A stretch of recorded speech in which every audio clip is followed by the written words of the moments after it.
Go back to Laura in California. You're on the air, Laura, with Luke Rudkowski and Alex Jones. Go ahead. Hi, Alex. So anyway, we were talking about the TSA at the proms at the high schools and stuff. Yeah, that's right. You called in about an hour ago, and then you were on hold, and I went to you for new listeners, and you were saying something happened at your school. We were going to break. I said I'd get back to you later. So something happened at your school. Go ahead. Yeah, well, between all the vaccine mandates and all the games are playing there, and then along with the drug searches. And my senior, who was graduating in March or May of this year, she just casually mentioned to me that the drug dogs came in and they were told they had to leave the classroom. And I'm like, oh no. So she's just, it doesn't even faze her, which just stresses me out. And then she's like, we left the classroom and we were told we could not take any of our personal items, nothing. And then they stepped us out into the courtyard, and if we were to look into the classroom while they were doing a search, they would pull us aside or yell at us and tell us we couldn't look inside the classroom. Yeah, no, this is basic prisoner training. Not only are their Fourth Amendments being violated with no due process or probable cause, you're guilty until proven innocent. Now, God knows with the police and TSA caught constantly planting stuff, stealing. There's like 5 articles of TSA reportedly raping, killing, stealing, and not even getting in trouble today. Then if your daughter looks in, she gets in trouble. And they used to do drug dogs and sweeps when I was in high school, for part of my high school in Dallas. And I knew the cops were dealing drugs. I'd get in their face. I'm like, dude, I don't use the drugs. You're shelling people. And they would get so angry and pull me in and slam my head in the wall and let me know, buddy, you better keep your mouth shut. But again, the drug dealers have to do this so you don't know that they're the ones dealing the drugs. But let me ask you, because you live in California, and then get Luke Rudkowski's take on this. This is happening with a whimper, not with a bang. I mean, I myself this morning in the shower was going, man, why aren't I more angry that in California, we got mad at Rick Perry for lying and saying it's the law, you got to take shots. Now in California, they're just saying, we're going to give your kids the Gardasil shot without parental consent. The bill is on the governor's desk, and they spin it like, well, the kids have the choice as young as 6 or 9, depending on which policy it allows them to follow. But a child, you can't say, well, the child consented to drinking Jack Daniels at 10 years old. You get contributing to the delinquency of minors. They don't, as a child, have the right to give their consent. Or, well, the kid got in my car, the 12-year-old did, so it's okay. No, that's kidnapping, even if they consent. This is the government kidnapping your kids and telling parents, we're going to kill their babies without you knowing.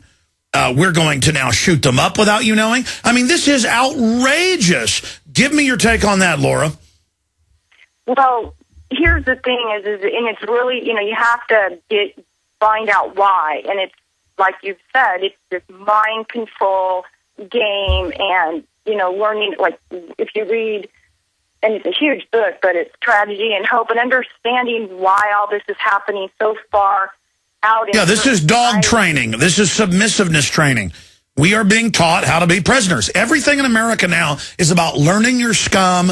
You don't have any personal space. The government's going to put their hands on you. We're going to taser you. We're going to take your blood. We're going to grab your genitals. That's the way it is. We're protecting you from the terrorists. And then you go research. The government's shipping the drugs in, the guns out, and putting bombers on planes. They're terrorists. Look, we have terrorists and a bunch of control freaks that work for them. Alex, this doesn't surprise me. I mean, I went to high school in Brooklyn, and randomly, once a week, they would put up metal scanners, pat you down, search you, go through your lockers without any permission at all. The NYPD even has its own school task force that randomly comes into a different schools and searches. And Hollywood sold the gangster culture. Yeah. The government ships the drugs in. It's all been planned. Takes away their cell phones, takes away their iPods, takes away everything from them, and gives them detention for having a phone in school. The reason probably why they don't want the phones is because you could quickly turn on the camera and expose them. But this is also interesting what's happening in New York City. The NYPD is actually sending undercover detectives as spies into Brooklyn College. One of my colleges I used to go to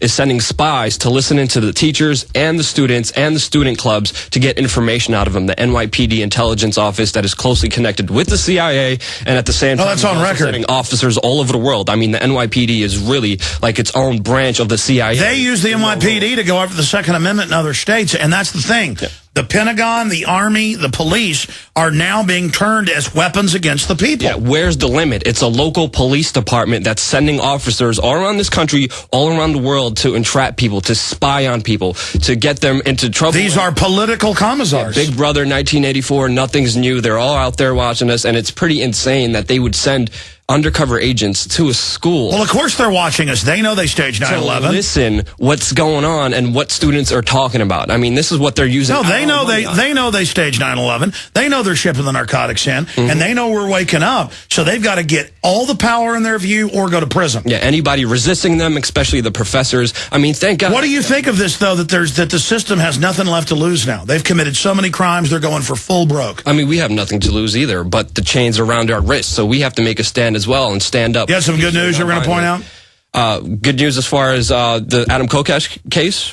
Well, you were saying they got some good news, then I interrupted. I don't know about that. Yeah, but the point is a lot of good things are happening. Hey, listen, Laura, I appreciate your call.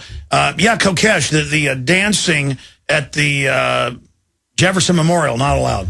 Yeah, not allowed. Even moving your body, la, la, la. Well, he had a court day today, and the charges were dropped against him and the other 5 dancers, so they were actually facing prison time, and all the charges were actually dropped, so they're not facing anything, of course. It was. Yeah, but why would the system try to put him in jail? Why would they try to put a guy in jail for life for videotaping cops? I don't know, man. I mean, it's just ridiculous. Yeah, but that is hardcore criminal. It is. Yeah. I mean, it's one thing if the cops wrongfully arrest you for videotaping because they're scared of what you tape. That's bad. But like going, no, the state is coming to support the county. We want life in prison, Your Honor. Yeah. And they do, and these people feel good. They smiled. I saw in the news, yeah, we want life in prison. Yeah, we're hardcore, and we're going to forcibly inject your kids. People need to get involved with the local legislator and change his local wiretapping laws in Illinois. I mean, it's just incredible. Yeah, but I've read the law. It says if it's not a public place, though. Exactly, and they interpret it as they want. So it's their interpretation of the law. So hopefully he gets a good lawyer, fights this, and sets a precedent for other people in Illinois who will be filming cops and won't have to face the same ordeal that he's facing right now. You're absolutely right, Luke. Let's go ahead and take another call. Let's go ahead and talk to Joe in South Carolina, holding like a true trooper. You're on the air, Joe.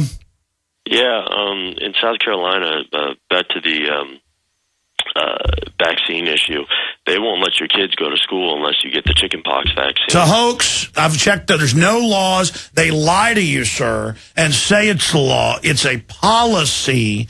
And they've got to give you a waiver. But there's no law. You've got to get the waiver. Look, right. Jaron, you brought it in yesterday, and I meant to show it on TV last night, and I left it in this stack. Will you re-pull the USA Today from 2007 you dug up, where Perry said it's the law and, quote, ordered it? Now he says, oh, he just recommended it. No, he got on the news and said it's the law. And now you notice it's not the law. So I'm telling you, they're lying to you, which is another level of how criminal they are, sir. I'm sorry, go ahead. Tell me about what's going on in South Carolina. Years ago, and, you know, we had a son who has autism and Tourette's, and at the time I was like, I don't want him getting any shots, and they're like, he won't be allowed to go to school if it's the Department of Health in the state that said that, and they're like, if you don't have this form showing that he got the vaccine, he won't be able to attend the school. So, I mean, again, I wasn't aware at the time, and I just went along with it, but I look back on it now, and I feel horrible about it. By the way, that's a criminal conspiracy. If I was to get on the news, on the radio and authoritatively on the news, say everyone who's not inoculated must show up at vaccination day at Zilker Park from 8 a.m. to 4 p.m. or you will not be allowed in school, and then you will be arrested for truancy if you do not. This is what I hear on local news every year. TV, radio, print. Show up at these injection centers or you will go to jail. Now that is a criminal racketeering hoax. But everybody goes along with it. Everybody will. And you can even go out and hand the parents. This has happened in other cities. Flyers saying, "Here, look, here's the state exemption code." And cops will come over and say, "Don't interfere with what we're doing," with riot cops. I've seen it on the news. And we'll arrest people. I mean, you're literally going to victims. Look, you don't have to take the shot. And there's cops.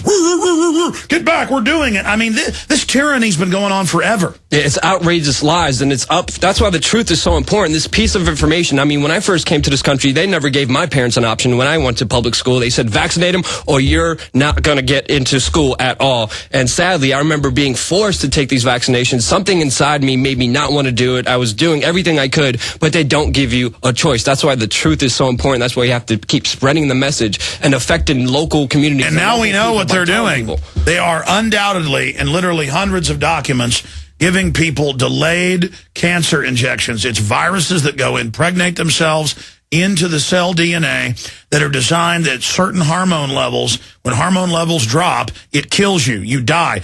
In fact, I have articles here today. I didn't even get to them. In fact, I'll get to them in the next segment after some more calls, where they admit a doubling in cancer and another doubling in the next 15 years, the UN is saying.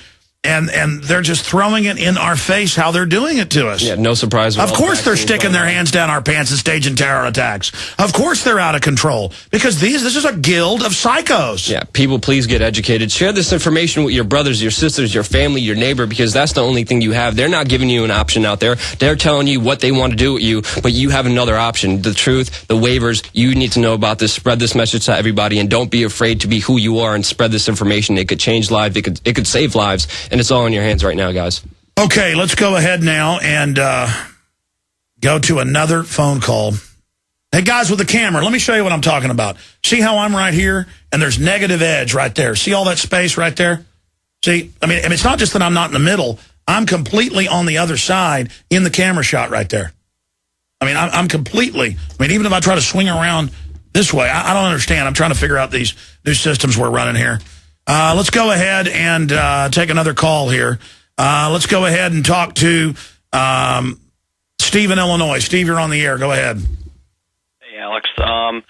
Fittingly that I'm calling you right now, the Fed just made their decision. They're going to do $400 billion worth of Treasury purchases. And I've been trying to call you the last couple of weeks because I've really wanted you to get Bob Chapman to break down the bond market. Because I believe that that people are mistaking safety with the market's the deepest, most liquid market in the world, and until the bond market blows up, which is going to happen, I don't think that we're not going to see the evidence of anything really spiraling out of control. Yields actually just backed up on a 30-year down to about 3%. And I think people are just buying. It's out of control. And I would love Bob Chapman to be able to break down the bond market. Well, by keeping interest rates low and doing all this, they're driving people into the bonds, and that's going to be the next thing to go down. So I will bring that up to Bob Chapman. I mean, I've studied it. It's very technical.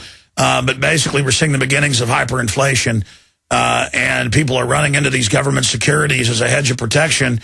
What's your view on it? My view is it's just that people are continuously running to it as a form of safety, and they're mistaking it. It's liquid, and they're able to shift around billions of dollars very easily without manipulating the market. I traded in a 30-year Treasury pit in Chicago when it was an open outcry market, and I can be the first one to tell you when that market goes down, it is pandemonium. And I've heard Peter Schiff say recently that there's not going to be a shift out of, people aren't going to start buying stocks just because they're going to sell bonds. He says there pretty much just isn't going to be any bids, and it's just going to get well, we see a lot of institutions of people going into bonds, but with the treasuries, we see the Chinese buying less and less, and the Federal Reserve having to monetize a lot of it. So it's a weird thing that's happening. It is honestly, it's mind-boggling. It's very hard to figure out, but I think that when that market has its problem, when that day comes, and interest rates start to rise and they can't service the debt, that's going to be when the hyperinflation you're talking about comes about. And until that day happens, I think we just move along with the status quo when it comes to the economy. That's my view. Well, the status quo is just a slow slide into depression, but look, here's something important for new listeners. There's been a premeditated police-state grid built for collapse that accelerated when they got rid of Glass-Steagall in the late 90s. This whole thing is premeditated, to the point of which we told you that the private banks would say, okay, give a private financial dictatorship over Europe, have the euro turn into a banking dictatorship, and then expand a Bank of the World out of that to, quote, pay off all these derivatives. And now it's being done. I appreciate your call.